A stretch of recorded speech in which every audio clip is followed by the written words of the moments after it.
Rahim. We have today with us an honored guest, Yusuf Estes with us, and he's going to discuss with us a topic that we've been trying to clarify more, the environment in Islam and what is a Muslim's role within the environment. So inshallah, Brother Yusuf, you can introduce yourself. Well, of course, I'm flattered to have a chance to work with you guys.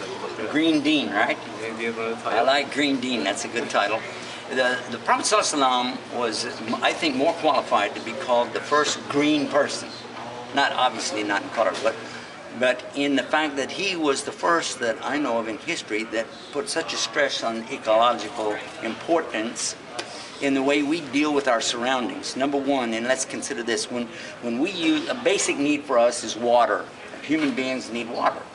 And we as Muslims have to have water every time we make wudu, and we're going to pray, we're going to do anything, we want to wash ourselves, our hands, our face, our mouth, our ear, everything. We want to be sure we're clean, yeah? And we make ghusl, we want to be sure we're really clean. And look what he told his companions when they were talking about how much water they use in making wudu. He said, look, even if you're in a river, don't waste the water. And then it's as clear as you can get. You're standing in a river, don't waste the water. What is that? So obviously we see from this immediately he's telling us how important it is.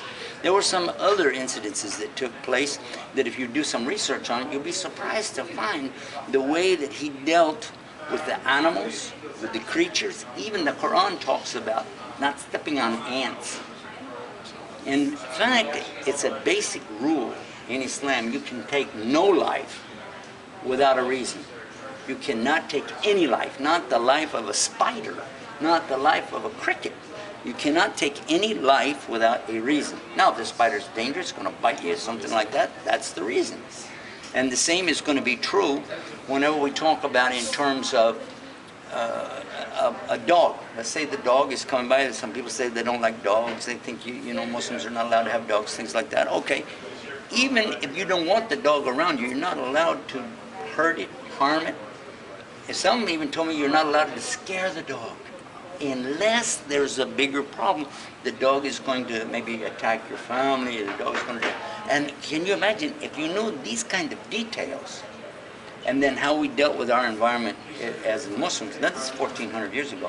Who else thought of something like this? No one really put the time to think about it. And he himself, I want to go back to the water subject just for a second, but the Prophet ﷺ himself made wudu one time with less than a cup of water.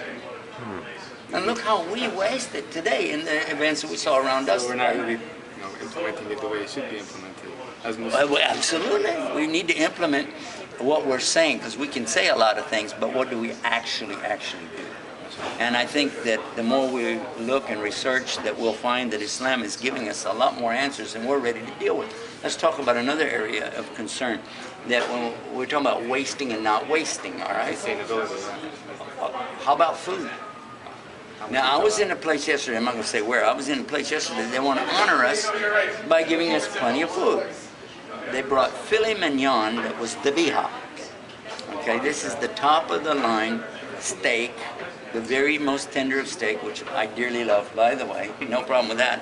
Not wrapped with the traditional bacon khanzir, that's good, alhamdulillah.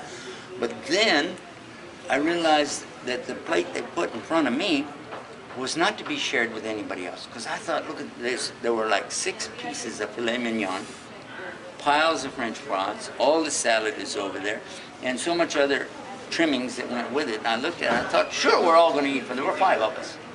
They brought each one of us a plate equal to that.